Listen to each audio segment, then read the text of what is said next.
One of the hardest things to fathom and understand in a relationship, and one of the most important but hurtful things that a narcissist can do to you, and that is withhold sex from you. I mean, who does that? Why do they do that? Why is it a thing only in narcissistic relationships?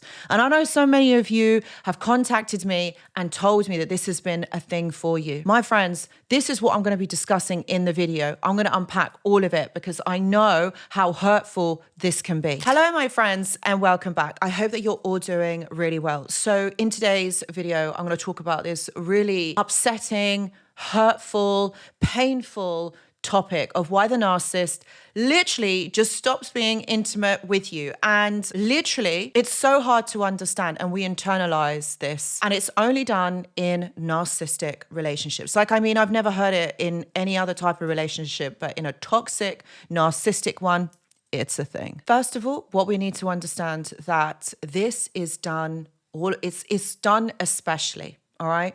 And it's all about control. It's all about controlling your emotions and your cognitive aspects. Okay. So basically, the reason why they do it is because they're controlling a situation. They're controlling you. If they withhold something that you want or something that you care about or something that is, let's face it, something that's natural in every single relationship. Of course, intimacy, sex, the whole thing, like it is normal. It's normal. It's a human need. The narcissist will withhold it. Now, anyone who does that, you've got to ask yourself why. And it's all about control. Yes, my friends, control. And you're probably thinking, like, why would they want to control me? At the time, you're not seeing it or understanding it that it is that, okay? But the reason why they are controlling you is because it's part of a manipulation. When you remove something like a want, a need, or a desire from someone, it makes you codependent, meaning that you want this from that person and only that person. Narcissist knows this. So this is why they do it, because it's also an aspect of devalue. It's putting you down. It's putting you in a place where you feel undermined, you feel out of control and destabilized. Literally because it is a desire or a want. But if it's taken away from you, you're going to want it even more. You want what you can't have. The narcissist will emotionally pull back, and physically, of course. So this is where they show you that they're not interested in that. And they'll use sex or intimacy as a bargaining tool. And this is to destabilize you. You question yourself, you internalize it. You feel like basically you're not good enough. And this is why they do it, because it puts them in a place of control. They're put on a pedestal and they know they've got power over you.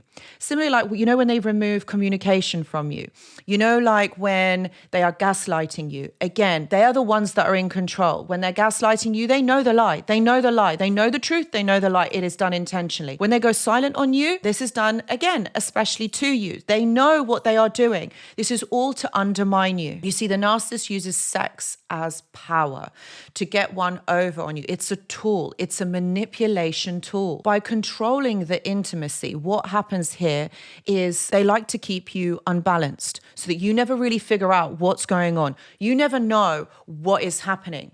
So you're never really going to question them. You're going to question yourself. And this is where you want to start earning their affection. So it makes you work harder. Remember, the narcissist knows this. It's keeping you destabilized, never to be in your own power. And what happens, the worst thing is that they shift the blame onto you. They say it's all your fault. They say the reason why they don't want to, because it's your fault. They might imply that maybe you're not attractive enough. Maybe you're not good enough. Maybe this isn't what they want. So again, this stabilizes you, makes you feel a certain way. And so you then try extra efforts to get their affection back, because you know, my friends, what they were like right at the beginning. And you are trying to get that relationship to that point, what they were like right at the beginning. But can you see the facade? Can you see really what is going on here? Right at the beginning isn't who they are, isn't what is going, like, it's not them. This was all, again, a mirage, an illusion to try and trap you into this dynamic. All of this, everything that they are doing is intentional, is a mind game. And ultimately, is they're trying to get one up over you. They're trying to get power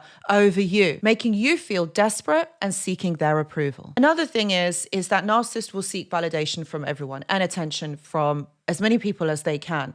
So there's a boredom that sets in. Not that you are boring, not that you're not good enough, not that you're any of those things.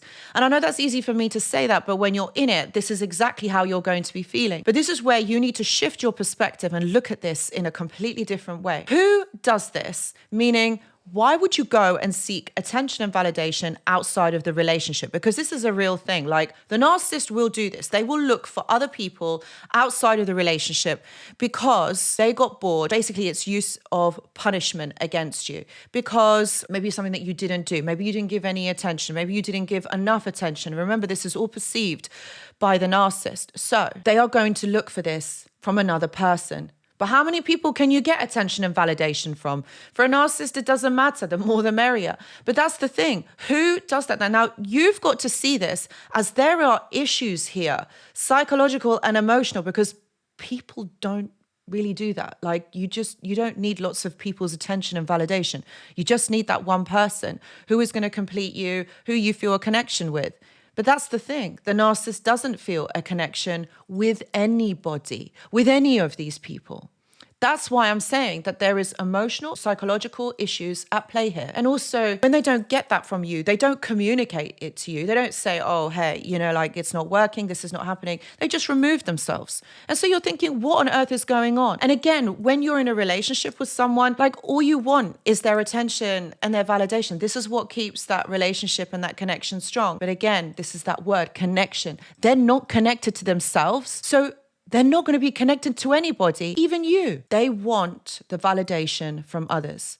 They want that negative self-narrative that's going on in their mind to stop. So they need other people to bring them up, to make them feel good. And one thing that I've got to say here is this, is right at the beginning of the relationship, when you've got the love bombing, you've got the idealization phase that's going on, you know what?